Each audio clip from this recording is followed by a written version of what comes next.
Hello friends, आप लोगों का इस नए वीडियो में स्वागत है। आज के हम अपने इस नए वीडियो से हम चैप्टर 1 का प्रैक्टिकल क्वेश्चन स्टार्ट करने वाले हैं। ठीक है, जो हम लोगों ने चैप्टर 1 स्टार्ट किया था क्लास 12 का इंट्रोडक्शन ऑफ पार्टनरशिप फर्म, उसके थियरी जो भी पोर्शन था वो मैंने 3 वीडियोस में एक्सप्लेन कर दिया। ठीक है, जो भी बेसिक थियरी थी। अब उसके बाद ये स्मॉल क्वेश्चन है, छोटी छोटी क्वेश्चन है, मतलब एक एक टॉपिक के ही, ज़्यादा नहीं है।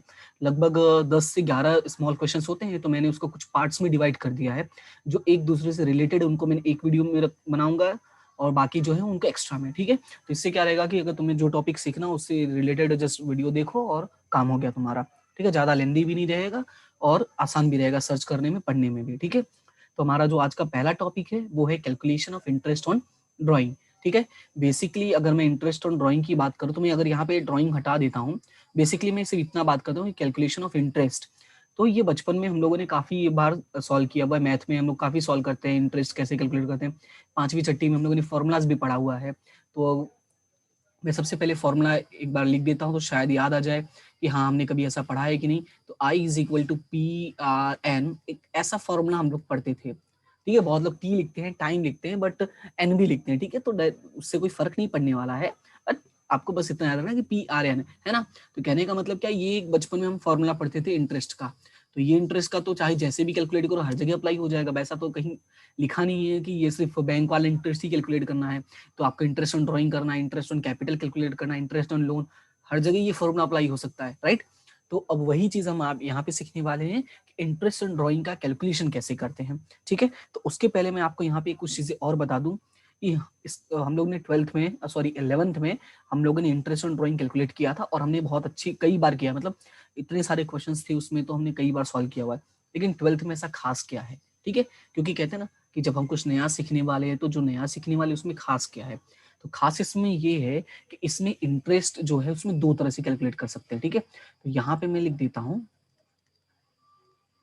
कि जो इंटरेस्ट का कैलकुलेशन है उसको 2 पार्ट में डिवाइड कर दिया है।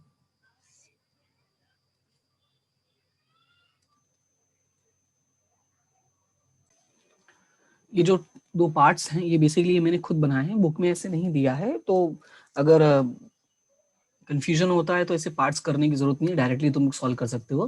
बट मैंने ये इसलिए बना दिया ताकि तुमको आइडिया रहे कि इंटरेस्ट ऑन ड्राइंग जो है वो बेसिकली हम 2 तरह से कैलकुलेट कर सकते हैं। पहला तो जो है इन लोगों ने कहा है कि एक स्पेसिफिक डेट पे हम लोगों ने विड्रॉ किया हो। ठीक है, स्पेसिफिक डेट पर अगर विड्रॉ करते हो तब, राइट। और दूसरा कैसा है कि अगर एवरी मंथ विड्रॉ कर रहे हो। ठीक है, कब कर रहे हो, एवरी मंथ। अब समझो ये हो गया ना 2 पार्ट्स, एक होता है स्पेसिफिक डेट वाला और एक होता है एवरी मंथ। तो पहले मैं स्पेसिफिक डेट वाला कैलकुलेट करके समझाता हूँ। ठीक है, बेसिकली ये वाला काफी इजी होता है। ठीक है, तो अब देखो कोई भी तुम कैलकुलेट करो, चाहे स्पेसिफिक डेट चाहे एवरी मंथ वाला, तुम्हें एक चीज का नॉलेज होना चाहिए और वो है कि हमारा अकाउंटिंग ईयर क्या होता है।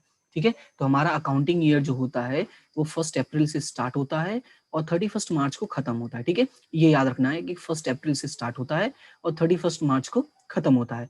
अब थोड़ा ध्यान से समझो कि अगर 1 अप्रैल से स्टार्ट होता है मतलब यहाँ से यहाँ तक कितने मंथ हो रहे होंगे, 12 मंथ हो रहे होंगे। पता ही एक साल में कितने महीने होते हैं, 12 महीने होते हैं, राइट। लेकिन अगर इंटरेस्ट कैलकुलेट करना है तो तुम्हें एक बार मंथ का भी काउंट करना पड़ेगा। इट मे पॉसिबल कि उससे कम हो रहा हो। जैसे कि मैं यहाँ पे है एक स्पेसिफिक डेट लिखा हुआ है, तो मैं एज्यूम करता हूँ कि मिस्टर ए नाम का एक पर्सन है। ठीक है, मिस्टर ए नाम का एक पर्सन है, उसने 500 रुपीज विड्रॉ किया है। ठीक है, कितना विड्रॉ किया, 500 रुपीज। अब कब विड्रॉ किया है, 36/2016 को विड्रॉ किया। ठीक है, ये डेट मैंने रैंडमली लिखा हुआ है सिर्फ समझाने के लिए कि 36/2016 को विड्रॉ किया है। अगर 16 नहीं रखना है तो तुम 20 भी रख सकते हो। वैसे 20 इतना अच्छा नहीं है कि मैं 20 को लिखूं। ठीक है, तो इसलिए मैंने उसको नहीं लिखा। तो 36/2016 को मैंने विड्रॉ किया था। अब देखो अभी मैं इस पे बोलता हूँ कि कैलकुलेट इंटरेस्ट ऑन ड्राइंग। अब रेट भी लिख देता हूँ क्योंकि बिना रेट के तो कैलकुलेट पॉसिबल नहीं है, कैलकुलेशन पॉसिबल नहीं है। तो रेट में यहाँ पे लिख देता हूँ 12%। ठीक है, अभी सवाल आता है कि इसको कैलकुलेट कैसे करना है। तो मैंने कहा है ना कि बस तुम्हें फॉर्मूला अप्लाई करना हो। फॉर्मूला क्या लिखा, पी आर एन। ठीक है, बहुत इजी है, कोई टेंशन वाली बात नहीं है, पी आर एन। तो पी मतलब क्या होता है, हमारा प्रिंसिपल वैल्यू जो हमारी अमाउंट होती है। तो पी हमारे पास कितना है, 500 रुपीज। यहाँ पे मैं भी लिख भी देता हूँ, I is equal to P R N divide by 100। ठीक है, और आर यहाँ पे कितना है, 12 है। तो 12 डिवाइड बाई 100, 12% है ना, दैट्स हमने डिवाइड बाई 100 ही होता है। और बात करते हैं एन का, तो अभी सबसे बड़ी क्वेश्चन, मतलब जो सबसे बड़ा सवाल होता है हमारा, वो होता है ये एन को डिसाइड करना। ठीक है, कि एन यहाँ पे क्या आएगा। तो अभी ध्यान से देखना कि यहाँ पे तुम लोगों ने ये विड्रॉ कब किया था, 36/2016 को विड्रॉ किया था, और हमारा अकाउंटिंग ईयर कब खत्म होगा, डेफिनेटली अगर ये बीच में आ रहा है इसका मतलब हमारा अकाउंटिंग ईयर खत्म होगा 31/3/17 को खत्म होगा, क्योंकि मार्च से पहले तो हम कैलकुलेशन जाएंगे नहीं। हमने जिस दिन विड्रॉ किया उसके बाद कितने टाइम तक हमारे हाथ में था उसकी कैलकुलेशन करते हैं, कितने टाइम तक नहीं था उसकी कैलकुलेशन थोड़ी करते। जैसे बैंक में लोन लेने जाते हो, अगर आज लोन लेते हो तो बैंक वाला बोलेगा इस आज से पहले लोन क्यों नहीं लिया, उसका भी इंटरेस्ट पे करो, ऐसा थोड़ी होगा, है ना। तो इन द सेम वे यहाँ पे भी हमें सोचना है कि जिस दिन हमने अमाउंट विड्रॉ किया था उसके बाद से कितने दिन तक हमारे पास वो अमाउंट था। तो अगर कैलकुलेशन कर दो 36/2016 से 31/3/2017 तक, तो अगर कैलकुलेट करके चेक करो कितने महीने हो रहे हैं तो क्लियरली तुम्हें दिखेगा। देखो 6 खत्म हो गया तो कितना, देखो 7 8 9 10 11 12 1 2 3, यानी एग्जैक्टली कितने महीने हो रहे हैं, 9 महीने हो रहे हैं। अगर नहीं आता है तो इसे उंगली में है ना, जैसे छोटे बच्चे गिनती करते हैं ना वैसे कैलकुलेट कर सकते हो, कोई बुराई नहीं है इसमें, ठीक है। ऐसे नहीं सोचना कि अगर नहीं आ रहा है तो ऐसे हाथ में ऐसे कैलकुलेशन करेंगे तो कोई कुछ बोलेगा, नहीं नहीं बिल्कुल नहीं, इससे कोई फर्क नहीं पड़ेगा, ठीक है। तो इतना याद रखना कि कितने महीने हो रहे हैं, मंथ का तुम्हारा कैलकुलेशन करना बहुत जरूरी है और सही कैलकुलेशन करना जरूरी है। तो यहाँ पे कितना हो जाएगा 9/12। आई होप कि ये पॉइंट क्लियर है। तो ये 12 कैंसिल हो गया और यहाँ पे 100 कैंसिल हो गया, है ना। तो ये कितना आ गया 9 × 5 यानी 45 रुपीज। देखा कितना आसान था, बात समझ में आया। तो कहने का मतलब क्या है कि इस तरह से कैलकुलेशन करना होता है। अब मैं एक और ऐसे रैंडमली एग्जांपल लिखता हूँ, थोड़ा और आइडिया लगेगा, ठीक है। तो यहाँ पे मैं लिख देता हूँ कि 12,000 का विड्रॉ किया है, ठीक है, और एट द रेट 15%, ठीक है, ऑन 39 राइट 2018 राइट, ये विड्रॉ की डेट है हम लोगों की। तो अमाउंट है 12,000, रेट है और हमारे पास टाइम भी दिया हुआ है। अब तुम्हारा सिर्फ काम क्या है, फॉर्मूला अप्लाई करो। तो I is equal to PRN divide by 100, ठीक है। अभी कोई भी डेट दिया उससे फर्क नहीं पड़ता, बस इतना याद रखना है कि अगर कोई स्पेसिफिक डेट होती, सिर्फ एक डेट, अगर कोई स्पेसिफिक डेट होती है तो ये तरह से कैलकुलेशन करना है, और अगर एवरी मंथ वाला आएगा तो कैलकुलेशन कैसे करना है वो मैं अभी इसके बाद बताता हूँ, ठीक है। तो ये स्पेसिफिक डेट के लिए है और एग्जाम में अक्सर ये पॉइंट पूछे जाते हैं। एग्जाम की बात नहीं करूंगा मैं, नॉर्मली हम कहीं भी सवाल करते तो ये इंटरेस्ट वाला पॉइंट तो आएगा ही, चाहे तुम किसी भी चीज का करो, या इवन है ना हम अलग अलग कैलकुलेशन करते हैं, डेप्रिसिएशन, यहाँ पे भी ये सारे पॉइंट आते हैं। तो तुम्हें डेट का खेल समझ में आना बहुत जरूरी है, ठीक है। तो जब भी कभी ऐसा कोई डेट आए तो उसके सामने ऐसे कहीं लिख लिया करो कि हमारा जो अकाउंटिंग ईयर है वो कब खत्म हो रहा है, तो 31/3/19 को खत्म होगा। हमारा अकाउंटिंग ईयर कब खत्म होगा, 31/3/19 को। अब ध्यान से समझो कि हमने 39/2018 को विड्रॉ किया है और हमारा खत्म कब हो रहा है अकाउंटिंग ईयर, 31/3/2019। तो यहाँ से यहाँ चेक करो कितने मंथ तुम लोगों ने विड्रॉ किया है, यानी वो अमाउंट कितने मंथ तक तुम्हारे पास था। तो 9 तो पूरा फिनिश हो गया है, ठीक है, ये 39 है, 30 सितंबर है, पूरा खत्म हो चुका है, यानी हम कैलकुलेशन जो स्टार्ट होगा वो अब नेक्स्ट मंथ से होगा, यानी 10वें महीने से। तो 10 11 12 1 2 3, यानी कितने महीने हो गए, 1 2 3 4 5 और 6 महीने हो गए, राइट। इसका मतलब यहाँ पे कैलकुलेशन कितने महीने का करना है, 6 मंथ का करना है, बस ये तुम्हें पता होना जरूरी है। याद रखना कोई भी डेट दिया उससे कोई फर्क नहीं पड़ता। कभी क्वेश्चन में वो लोग लिख देंगे कि 31/12, कभी लिख देंगे 36, कभी लिख देंगे 31/7, ठीक है। तो उससे कोई फर्क नहीं पड़ता है, बस तुम्हें याद क्या रखना है कि हमारा अकाउंटिंग ईयर कब खत्म होता है, 31/3 को खत्म होता है, ठीक है। जो भी यहाँ पे होगा, अगर मान लो 16 तो यहाँ 17, 17 है तो 18, जो भी होगा बस याद रखना है कि 31/3 को हमारा अकाउंटिंग ईयर फिनिश होता है। जब हमारा अकाउंटिंग ईयर 31/3 को फिनिश होता है तो बस तुम्हें ये चेक करना है कि यहाँ से यहाँ तक का डिस्टेंस कितना है, ठीक है। बस यहाँ से यहाँ तक का डिस्टेंस देखो, जैसे यहाँ पे 31/12 है तो यहाँ से यहाँ तक का डिस्टेंस 3 मंथ का हो गया, ये 6 है तो यहाँ 9 मंथ्स का हो गया, ये 7 है तो ये 8 मंथ का हो गया। इस तरह से बस तुम्हें डिस्टेंस कैलकुलेट करना है, यानी कितने महीने वो अमाउंट जो तुमने विड्रॉ किया था वो तुम्हारे हाथ में था। आई होप कि ये पॉइंट क्लियर हो रहा होगा और कोई भी इंटरेस्ट वाला कैलकुलेशन तुमसे गलतियां नहीं होनी चाहिए, इतना समझाने के बाद, ठीक है। उम्मीद करता हूँ कि कोई गलती नहीं करोगे, ठीक है। अभी आगे देखो कैलकुलेशन का कैसे करना है। इसमें कैल्सी है तुम्हारे पास, मुझे पता है नॉर्मली सभी जगह कैल्सी अलाउ है, ऑलमोस्ट हर जगह, तो इसलिए इतना कैलकुलेशन का टेंशन नहीं लेना। बस तुम्हें क्या करना है, एक बस सीखना है कि कैलकुलेशन कैसे करना है। तो मैं यहाँ पे दिखा देता हूँ। तुम्हें क्या करना है, 12,000 मल्टीप्लाई बाई 15 डिवाइडेड बाई 100% है इसलिए, और मंथ हो रहा है 6 डिवाइड बाई 12, है ना, बहुत सिंपल है। तो 20 20 यहाँ से कैंसिल हो गया और ये 12 यहाँ से कैंसिल हो गया तो ये आ जाएगा 10। अब मल्टीप्लाई कर दो, ठीक है, ये पूरा कैलकुलेशन करके इसका मल्टीप्लीकेशन कर दो, तुम्हारा आंसर आ जाएगा। तो 15 छक्का 90 यानी 900 हो जाएगा, ठीक है, बहुत सिंपल है। कैलसी में तुम एक बार चेक भी कर सकते हो, 12,000 का 15% करना है, लेकिन सिर्फ कितने मंथ का, 6 मंथ का, तो ये कितना हो जाएगा, 900 रुपीज हो जाएगा, ठीक है। यहाँ पे देखो कैलकुलेशन में कोई मिस्टेक नहीं, 2 0 कैंसिल है, 12 और इंटू 10 किया तो ये आ जाएगा 120, तो यहाँ पे 10 इंटू 6 60 हो गया, या यूं कर सकते हो कि 15 इंटू 6 90 इंटू 10 900, राइट। तो ये इस तरह से कैलकुलेशन मैंने फिनिश कर दिया। आई होप कि ये वाला पॉइंट क्लियर हो गया होगा, ठीक है। मेन टारगेट मेरा जो था वो ये है कि एवरी मंथ वाला समझाना, लेकिन ये वाला भी इसलिए बताना जरूरी है क्योंकि इसमें भी अक्सर गलतियां होती हैं, ठीक है, और जहां गलती की गुंजाइश होती है वहां सीखना जरूरी है, ठीक है। तो अभी हम नेक्स्ट की तरफ बढ़ते हैं, और हमारा जो नेक्स्ट वाला पॉइंट है वो कौन सा होगा, हमारा एवरी मंथ वाला, ठीक है। तो एवरी मंथ वाला कैलकुलेशन जब आएगा तो वहां पे कैसे करना होगा, तो उसके लिए मैं थोड़ा सा इसको डिवाइडर बना देता हूँ। अब देखो एवरी मंथ में यहाँ पे क्या होगा, बेसिकली जो हमारे पास क्वेश्चन आते हैं वो 3 तरह से आते हैं, ठीक है। मैं तीनों का यहाँ पे लिख देता हूँ। पहला पॉइंट आता है,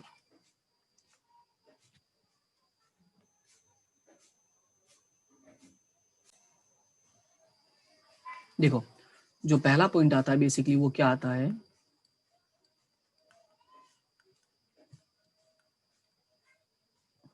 इन द बिगिनिंग, ठीक है, in the beginning of every month.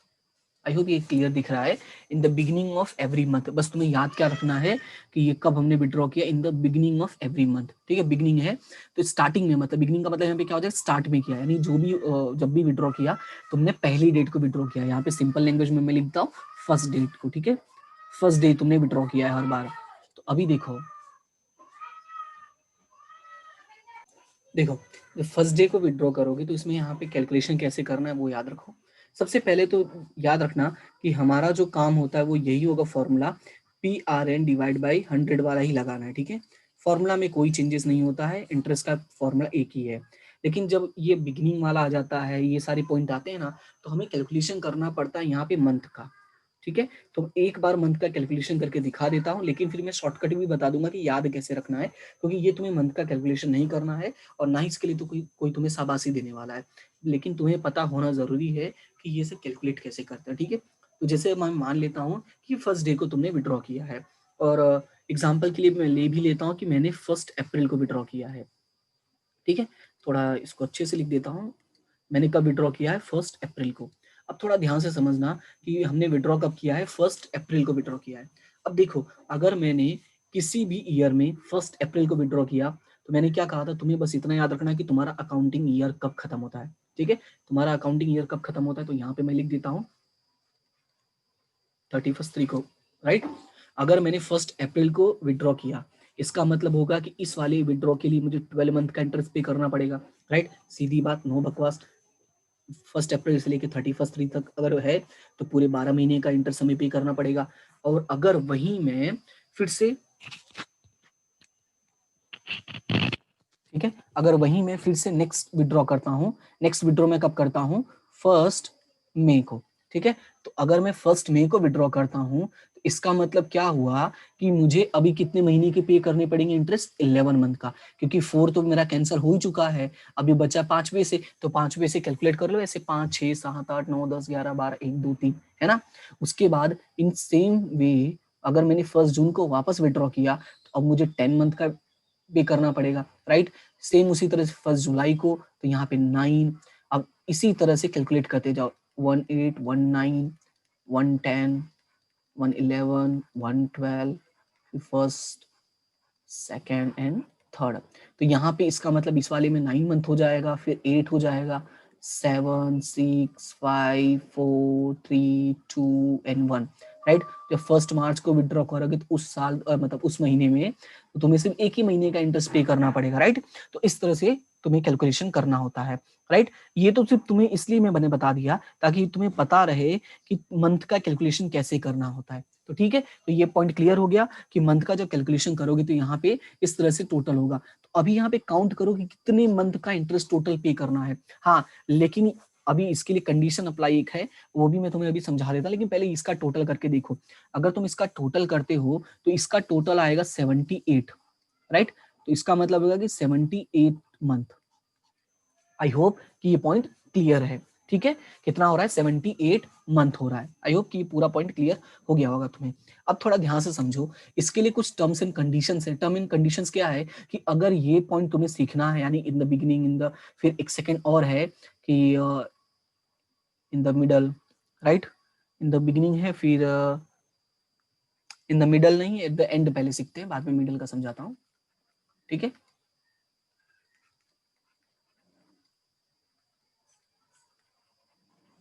Okay, eight the and. एक मिनट यार, ये थोड़ा राइटिंग। अभी मैंने जो कहा ना इसके टर्म इन कंडीशंस हैं, तो टर्म इन कंडीशंस क्या होते हैं वो भी मैं बता देता हूँ, क्योंकि बिना उसके ये क्वेश्चन सॉल्व करना पॉसिबल नहीं होगा, ठीक है। जैसे देखो मैंने क्या बताया कि आई का जो फॉर्मूला होता है वो क्या होता है, P R N divide by 100, ठीक है। मैंने कहा जब ये तुम्हें मेथड यूज करना है तो याद रखना कि एवरी मंथ, एक मिनट, क्या याद रखना है कि every month withdraw amount should be same, right. क्या पहला कंडीशन है कि every month withdrawn amount should be same. क्यों सेम होना चाहिए? अगर हर महीने का अमाउंट सेम नहीं है ना तो ये तरीका इस्तेमाल नहीं कर सकोगे। क्यों? अभी जैसे देखो, मान लो कि यहाँ पे 1 अप्रैल को मैंने विड्रॉ किया था 500, फिर यहाँ पे मैंने 600 किया। इसका मतलब इसका कैलकुलेशन मुझे अलग दिखाना पड़ेगा, क्योंकि दोनों की अमाउंट क्या हो गई, सेम नहीं है, चेंज हो गई है ना। लेकिन अगर अमाउंट सेम है तो मेरे पास कंडीशन ये है, मतलब ये मेरे पास है कि या तो मैं मंथ को कैलकुलेट करूं या तो मैं अमाउंट को कैलकुलेट करूं, दोनों में से एक को मैं कैलकुलेट करके सॉल्व कर सकता हूं, राइट। इसलिए मैंने कहा कि every month withdrawn amount should be same, right. I hope कि ये पॉइंट क्लियर हो गया होगा, ठीक है। अभी उसके बाद दूसरी चीज तुम्हें क्या याद रखनी है, दूसरी चीज तुम्हें याद रखनी है, एक मिनट, विड्रॉन अमाउंट। दूसरी कंडीशन है कि जब भी कैलकुलेशन करते हो, क्या, जब भी कैलकुलेशन करते हो तो अमाउंट जो है, यानी ये पी है, तो पी जो यहाँ पे है पर मंथ अमाउंट लेना है। क्या लेना है? पर मंथ अमाउंट, ठीक है। याद रखना कि जब भी पी जो लोगे वो क्या लोगे, पर मंथ अमाउंट विड्रॉन। क्यों? क्योंकि हमने मंथ का कैलकुलेशन तो कर ही लिया है ना, ये विड्रॉन साथ में है, क्योंकि हमने मंथ का तो कैलकुलेशन कर ही लिया है। इस वजह से हमारा जो टारगेट होगा अभी पर मंथ अमाउंट के ऊपर होगा, राइट। तो ये दो कंडीशन है वो तुम्हें याद रखना है। अगर ये दो कंडीशन सक्सेसफुली तुम फुलफिल करते हो तो ही तुम्हारा क्वेश्चन हो पाएगा।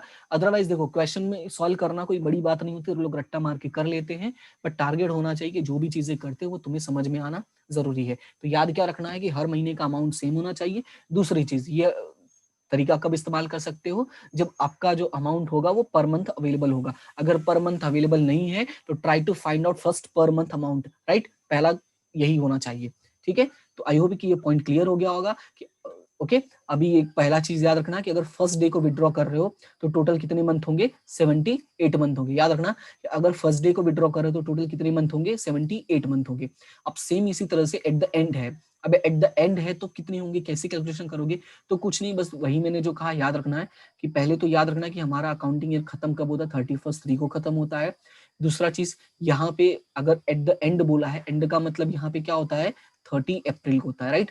अगर 30 अप्रैल को विड्रॉ किया है तो तुम्हें पता है कि एक महीना तो फिनिश हो ही चुका है, नहीं, अप्रैल तो खत्म हो चुका है, तो बच्चे कितने, 11 महीने, है ना। सेम उसी तरह से फिर 30 अप्रैल हो गया, फिर मई, जून, जुलाई, अगस्त, सितंबर, अक्टूबर, नवंबर, दिसंबर, जनवरी, फरवरी एंड मार्च। तो कैलकुलेशन करोगे तो ये क्या होगा, एक एक मंथ डिक्रीज होता जाएगा, 7 6 5 4 3 2 1 एंड ये फाइनल क्या हो जाएगा, 0। क्योंकि जब तुम 31 मार्च को विड्रॉ करोगे तो वहां पे तो तुम्हें इंटरेस्ट पे करने की जरूरत नहीं, क्योंकि वो ईयर ऑलरेडी फिनिश हो चुका है। ये देखो 31 राइट। तो इसका अगर तुम टोटल करते हो तो इसका टोटल करने पे आएगा 66 मंथ। इसका मतलब क्या हुआ कि जब भी तुम ईयर के एंड में विड्रॉ करते, सॉरी सॉरी सॉरी, जब भी तुम मंथ के एंड में विड्रॉ करते हो, एवरी मंथ, हाँ, एवरी मंथ के एंड में विड्रॉ कर रहे हो तो उस टाइम पे तुम्हारा जो एन होगा वो कितना होगा, 66 होगा। आई होप कि ये पॉइंट क्लियर हो गया होगा। अभी इसको मैं शॉर्ट में, ये देखो, ये मैंने जो भी बताया ना, ये इतना ये जो भी मैंने यहाँ पे तामझाम किया ये सारा, तो ये सिर्फ मैंने इसलिए किया है ताकि तुम्हें पता रहे कि कैलकुलेशन क्यों होता है, कैसे होता है, ठीक है। रीजन पता रहेगा तो तुम्हें लर्न करने में पॉसिबल, मतलब कि कोई डिफिकल्टी महसूस नहीं होगी। तुम्हें पता है कि ऐसा क्यों होता है, तो सिर्फ तुम रास्ता एक बार देख लो, बात खत्म हो गया, उसके बाद अपनी मंजिल की तरफ बढ़ते रहो, ठीक है। अब तुम्हारा मंजिल है, याद क्या रखना है तुम्हें वो मैं बता देता हूँ, कि जब भी क्वेश्चन में बोलता है इन द बिगिनिंग, ठीक है, दूसरा होता है in the middle, same calculation होगा, ठीक है, मिडल का भी, और ये थर्ड है एट द एंड। यहां पे याद रखना in the beginning of every month, यहाँ पे भी एवरी मंथ, यहाँ पे भी एवरी मंथ। तो यहाँ पे कितना कैलकुलेशन करोगे, देखो अगर बिगिनिंग है तो मैंने बताया था n की वैल्यू हो जाएगी 78/12, ठीक है, और एंड का मैंने बताया था 66/12, और यहाँ पे हो जाएगा 72/12। बस तुम्हें ये तीन चीजें याद रखनी है, ठीक है। बेसिकली जो तुम्हारी बुक्स में दिया हुआ है सिर्फ ये दो के बारे में दिया हुआ है, पर ये थर्ड वाला मैं इसलिए बता दे रहा हूँ इन केस पूछ ले तो, ठीक है। और मैंने कैलकुलेशन करके बता दिया कि कैसे कैलकुलेट करना है, तो अभी बाकी का कैलकुलेशन तुम सीखोगे, और कोई भी अगर प्रॉब्लम होता है तो तुम मुझे कमेंट सेक्शन में बता सकते हो, ठीक है। तो ये था आज का ज्ञान, इतना याद रखना है तुम्हें, ठीक है, कि टाइम कैसे लेना है, क्या करना है क्या नहीं करना है, अमाउंट पर महीना, अरे आई मीन पर मंथ का होना चाहिए, और अमाउंट जो विड्रॉ है वो सेम होना चाहिए, राइट, और बाकी कैलकुलेशन यहाँ पे दिया हुआ है। आई होप ये पॉइंट क्लियर है। तो अभी हम लोग चलते हैं प्रैक्टिकल की तरफ, ठीक है। अभी छोटे छोटे दो प्रैक्टिकल है यहाँ पे डिस्कस करने वाला हूँ। अभी थियरी देखा तो प्रैक्टिकल में अप्लाई करना भी जरूरी है, ठीक है। जैसे यहाँ पे देखो क्वेश्चन में क्या लिखा हुआ है, मैं वही तरीका इस्तेमाल करूंगा, मुझे कोई दूसरा तरीका नहीं आता है, जो मैंने रूल्स रेगुलेशंस पढ़े हैं मैं उन्हीं के ऊपर अप्लाई करने की कोशिश करता हूं। अगर वो नहीं होता तो मैं फिर से रूल्स एंड रेगुलेशंस पढ़ता हूं कि कहीं मैंने कोई गलती तो नहीं की है। तो सबसे पहले मैं यहाँ पे अपना फॉर्मूला लिख दूंगा। फॉर्मूला मेरा क्या है, I = PRN, ये मेरा फॉर्मूला होता है, राइट, ठीक है। मैंने क्या बताया था कि जब भी ये ऐसे क्वेश्चन आएंगे, यानी बिगिनिंग ऑफ एवरी मंथ वाला आएगा, तो याद रखना है कि मुझे पी जो है वो पर मंथ का लेना है, और एन का मुझे टाइम देखना है। बिगिनिंग है तो टाइम कितना हो जाएगा, ठीक है, तो उसको पहले बाद में देखते, पहले क्वेश्चन रीड कर लो एक बार। क्या लिखा हुआ है, जेठालाल, कौन है, Jethalal withdrawn ₹500 in the beginning of every month, right, month में विड्रॉ किया हुआ है, कब, बिगिनिंग में यानी स्टार्टिंग में। If 10% per annum interest is chargeable on drawing, determine annual drawing and interest on drawing। दो चीजें फाइंड आउट करने के लिए बोला है, एक तो बोला है कि एनुअल ड्राइंग कितना होगा, और एक बोला है कि इंटरेस्ट ऑन ड्राइंग कितना होगा, ठीक है, दो चीजें बोला है। तो सबसे पहले हम इंटरेस्ट निकालते हैं, उसके बाद हम दूसरा वाला निकालेंगे। तो देखो मैंने कहा था कि जब भी इंटरेस्ट निकालोगे तो जो पी है वो एवरी मंथ होना चाहिए, तो पी एवरी मंथ कितना है, ₹500 यहाँ पे तुम्हें दिया हुआ है। अब रेट कितना दिया हुआ है, रेट तुम्हें दिया हुआ है 10%।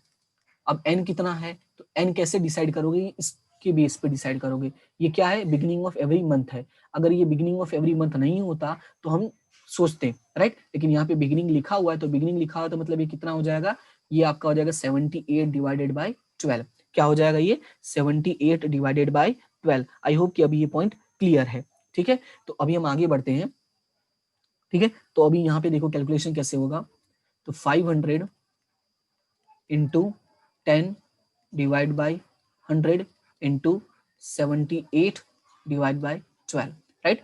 अब अगर इसको सॉल्व करोगे, इसको सॉल्व करने पर अमाउंट आएगा ₹325, ठीक है। ये 100 कैंसिल हो जाएगा, फिर बाकी का कैलसी में मल्टीप्लीकेशन कर लेना, क्योंकि ये डायरेक्टली कट नहीं होगा, छोटे मोटे पीसेस में करना पड़ेगा। तो 500 इंटू 10% इंटू 78/12, इस तरह से कैलसी में कर लेना, आ जाएगा ₹325, ठीक है। कैलकुलेशन में कोई तकलीफ हो तो मुझे बता देना। तो ये आ गया तुम्हारा इंटरेस्ट ऑन ड्राइंग, ये तो पहला पार्ट था, ये वाला सॉल्व किया तुमने। पर इसने बोला कि एनुअल ड्राइंग भी फाइंड आउट करना है, तो अब एनुअल ड्राइंग कैसे फाइंड आउट करोगे, एवरी मंथ विड्रॉ कितना है, मतलब विड्रॉइंग अमाउंट कितनी है, 500 है, तो तुम्हें पता है हर साल, एक साल में कितने महीने होते हैं, 12 महीने होते हैं। तुम्हें क्या करना है, 12 इंटू 500 कर दो, तो ये हो जाएगा 6000। सिंपल, ये हो गया तुम्हारा आंसर, एनुअल विड्रॉइंग, राइट। तो आई होप कि ये पॉइंट तुम्हें क्लियर हो गया होगा। याद रखना कैलकुलेशन इजी है, छोटा है, लेकिन गलती की गुंजाइशें होती हैं, कहते हैं ना, जो चीजें जितनी आसान दिखती हैं अक्सर गलतियां वही होती हैं, तो इस बात को याद रखना, ठीक है। अभी हम आगे बढ़ते हैं, एक और क्वेश्चन मैंने लिया हुआ है ताकि कोई डाउट ना रहे। अब ये क्वेश्चन में देखो थोड़ा सा अलग है, अलग क्या यहाँ पे लिखा हुआ है, देखो, अब पार्टनर, एक पार्टनर है विड्रॉस आइडेंटिकल अमाउंट, आइडेंटिकल का मतलब मैंने क्या बताया था, सेम अमाउंट, है ना, मैंने बताया था ना कि every month same amount withdraw करना चाहिए, अदरवाइज ये पॉसिबल नहीं होगा कैलकुलेट करना, बहुत डिफिकल्ट हो जाएगा, right. Then identical amount at the end of each month from the firm, right, at the end of year. अभी देखो यहाँ पे जो चीजें तुम्हें पॉइंट करना वो क्या है कि एंड ऑफ ईच मंथ का विड्रॉ किया है, एंड ऑफ ईच मंथ, तो तुम्हें ये याद रखना है कि एंड में विड्रॉ किया है, ओके। और फिर क्वेश्चन में क्या बोला है, at the end of the month, sorry at the end of the year total annual drawings are 12,000। अभी यहाँ पे देखो ये क्या दिया हुआ है, टोटल एनुअल ड्रॉइंग दिया हुआ है, राइट। तो तुम्हें याद रखना है कि हमें एनुअल से लेना देना नहीं, हमें तो मंथली चाहिए होता है, पर कोई बात नहीं, अगर एनुअल दिया है तो उसको अभी लिख लो, ऐसे टिक कर लो। उसके बाद क्वेश्चन में बोला है 12% per annum is chargeable on drawing. अब तुम्हारा काम है कि determine the amount of interest on drawing of the year, right. तो सबसे पहले फॉर्मूला अप्लाई कर दो, यहाँ पे मैं लिख देता हूँ, I is equal to PRN divide by 100। तुम्हारा काम है सब हर चीजें फाइंड आउट करना। तो जो P दिया हुआ है वो 12,000 पर एनम है, लेकिन हमें पर मंथ चाहिए, तो क्या करूंगा, तो 12,000 डिवाइडेड बाई 12 कर दूंगा, ये कितना आ जाएगा, 1,000 आ जाएगा। अब पूछोगे सर ये क्यों किया, क्योंकि हमने पढ़ा, जो हमने बेसिक्स देखा वहां पे मैंने बताया कि ये जो अमाउंट होता है वो पर मंथ कैलकुलेट करना होता है, ईयरली नहीं, राइट। आई होप ये पॉइंट क्लियर होगा। उसके बाद दूसरी चीज है रेट, यानी आर कितना दिया हुआ है, 12% दिया हुआ है। तीसरी चीज होती है एन, तो एन कितना दिया हुआ है यहाँ पे, वो देखो यहाँ पे लिखा हुआ है and of each month, right, यही बोला ना, एंड ऑफ ईच मंथ। और एंड के लिए मैंने कितना बताया था, 66 divided by 12, right, 66 divided by 12। Starting है 78, मिड में है 72 और एंड में है तो 66, राइट, इस तरह से याद कर लो। अब सॉल्व कर लो भाई, कोई दिक्कत नहीं है। 1000 मल्टीप्लाई बाय 12% यानी 12 divide by 100 multiply by 66 divide by 12, 20 ऐसे यहाँ से कैंसिल और 12 कैंसिल, तो ये हो जाएगा 660 रुपीज, राइट। ये कैलकुलेशन थोड़ा इजी था, विदाउट कैलसी के हो सकता है, राइट। आई होप कि ये पॉइंट क्लियर हो गया होगा। तो ये था हमारा इंटरेस्ट ऑन ड्राइंग का कैलकुलेशन। ये दो तरह से इंटरेस्ट ऑन ड्राइंग कैलकुलेट करते हैं। अब इन दोनों तरीकों को अच्छे से सीख लो कि जितने भी, जब भी ये कहीं भी पॉइंट आता है, चाहे आज आए, चाहे कल आए, चाहे परसों आए, तुम्हें कोई प्रॉब्लम नहीं होनी चाहिए। उसके लिए तुम्हारा बहुत ध्यान से पढ़ना जरूरी है। ये सारी वन टाइम लर्निंग चीजें होती हैं, इसको बार बार पढ़ने की जरूरत नहीं पड़नी चाहिए। अगर बार बार पढ़ने की जरूरत पड़ रही, मतलब कहीं ना कहीं तुम लैक ऑफ कंसंट्रेशन की है प्रॉब्लम तुम्हें, ठीक है, तुम्हारा ध्यान नहीं होता या तुम अदर चीजों में बिजी हो जाते हो। तो इन सब चीजों से थोड़ा दूर हटो और जब भी पढ़ो फोकस करके पढ़ो, 15 minute, 20 minute, 25 minute, that doesn't matter, okay, ठीक है। तो मिलते हैं हम अपने नेक्स्ट वीडियो में। Thank you so much to all of you.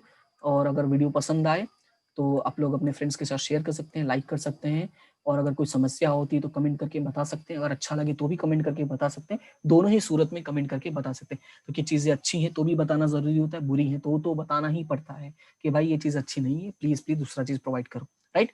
तो thank you so much to all of you. हम मिलते हैं अपने नेक्स्ट वीडियो में। इसी तरह से हंसते रहो, मुस्कुराते रहो, पढ़ते रहो, okay. Bye bye, see you, Tata.